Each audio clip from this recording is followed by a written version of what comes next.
ख्याल करी नवरात्रन जब होला तो हमनी के यहाँ गोपालगंज जिला में माई थामे वाला बड़ी अनेक कथा हम गोले बनी वो माई के बारे में।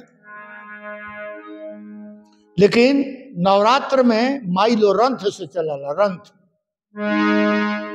जौन हवाई जहाज प्लेन से भी बहुत तेज होला, मन का आज्ञा से ओ रंथ का चले बा, मन जाता तेज चल। अब यही जबानी पढ़ कलकत्ता चले ओ गति से उरंत चलेला। तो थाव में सब लोग नवरात्र में माई लोग बटोरा ला। कवि के गीत पर तन ध्यान दे। कहता भक्त चल चल भाई बहन माई दरबार,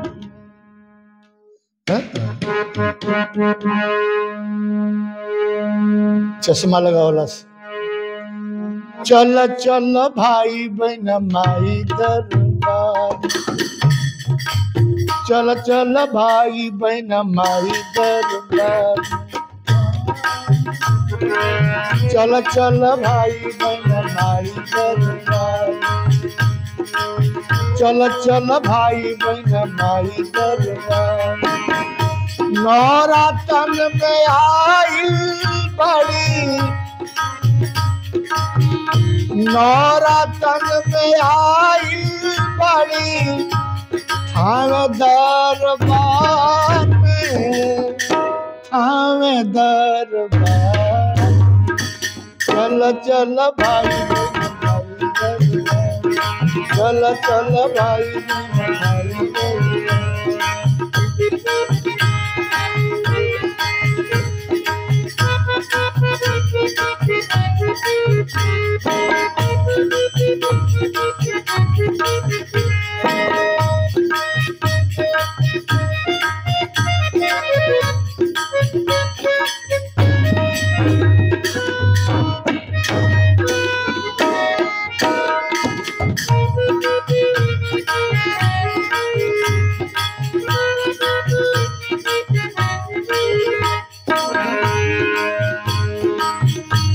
माई हर से आई बाड़ी शारदा भवानी, माई हर से आई बाड़ी शारदा भवानी।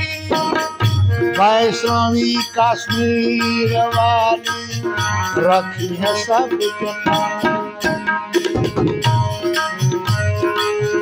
वैष्णवी कश्मीर वाली रखी है सबके पास। 9 दिन रही लोग ही जानी माई प्रसाद लेके साँच मानी। विंध्याचल के देवी शोभे, विंध्याचल के देवी शोभे शेरवे सवार में, शेरवे सवार। चल चल भाई बहन माई दरबार, चल चल भाई बहन माई दरबार, चल चल भाई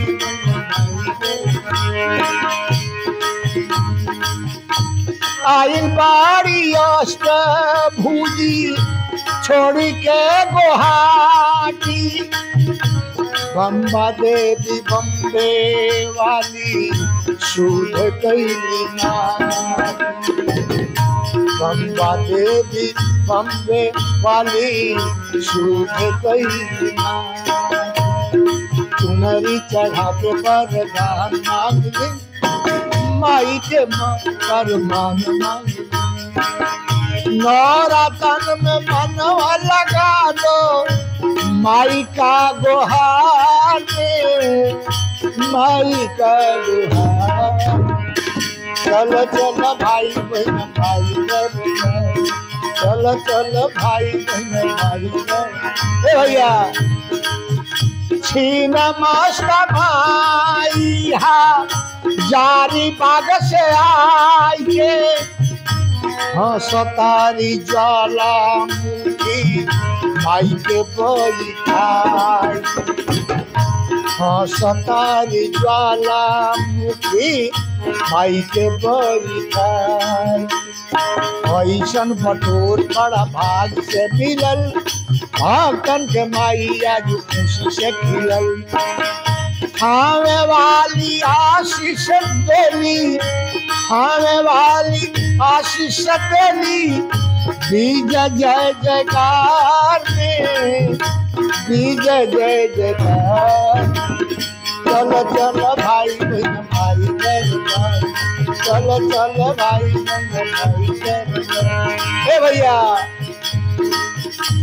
सगरो मैया के रौरा लेली परसादी अब की लगन में निश्चित हो जाए शादी अब की लगन में निश्चित हो जाए शादी बिना पर शादी के बेकार आइल बा घर में ताहर देखिए भूत समाइल बा घर में तारा भूत समाइल बा खावे का प्रसादी के हाला बाजवान हाला बाजवान चल चल भाई चल चल भाई नौरतन में आइल बड़ी नौरतन में आइल बड़ी आवे दरबार में आवे दरबार चल चल भाई भाई दरबार चल चल भाई भाई दरबार चल चल भाई भाई दरबार चल चल भाई भाई